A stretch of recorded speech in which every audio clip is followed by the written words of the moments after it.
Okay. This is Jay Zirake at polling station 40 in St. Paul's Anglican School. We're here for Decision 2025 for Channel 5, and I'm here with Miss Thea Ramirez. So, good morning, Miss Thea.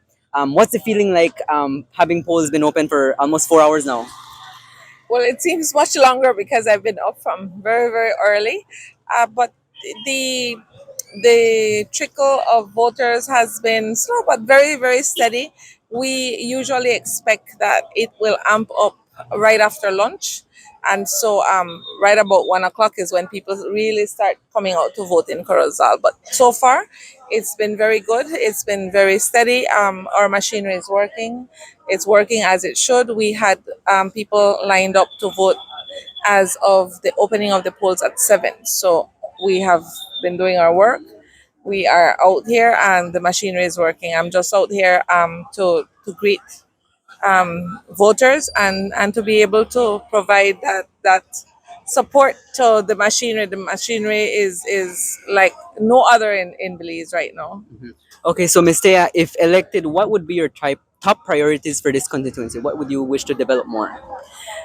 Well, there's a lot of needs, and they're not my priorities, but from listening to the constituents, I think we have a very big problem with drainage and infrastructure, roadworks, and some support is needed to the town council in regards to some machinery to carry out some of the basic services that are needed within the town limit area.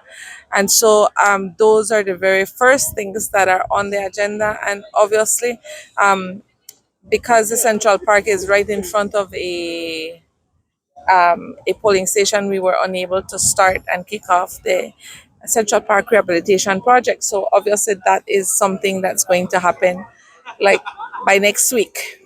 We need to get that started because we want it completed before the September celebrations. Okay, so it is no surprise that you have been working hard for Corazal Bay. Now, I want to know how it is that you wish to integrate the youths more into helping develop Corazal Bay. Well, I think that we do that through the things that interest young people. They're interested in jobs, they're interested in education, they're interested in recreational spaces and programs. And so, my commitments within the Corazal Bay have a lot to do with that. And of course, they're always interested in both diversity and integration. So, bringing everybody together, even those with diverse abilities or diverse interests, still want to be included and feel part of the town.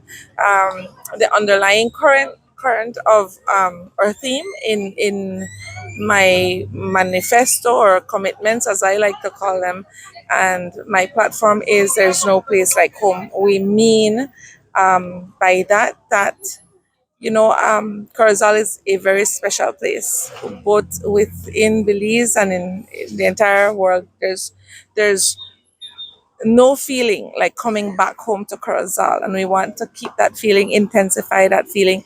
If you're a Corozaleño, if you're from Corozal Town and Corozal Bay, you know what I'm talking about. Okay. And so that's getting that back and intensifying it and making sure that every time you come home, you are you feel that even more so, and you don't want to go anywhere else. Okay, so any final words for your Corazal Bay constituents on this election day? Inviting everyone to come out and vote, to exercise your right, and actually, it's also a duty. Come out and vote. Uh, let your voices be heard, because if you don't vote, you allow those that vote to actually make that decision for you. So it's very important. Um, of course, I want to ask for the support for myself, but it's still very important for you to exercise that right and that duty to come out and vote and come out and vote and make sure you get here before 6 o'clock. Okay, so then thank you, Miss Thea, and there you have it. This is Jay Zirake reporting for News 5. Thank you. Best of luck with it. Hay calor. Ay, calor, sí, una chelita después de. Thank you.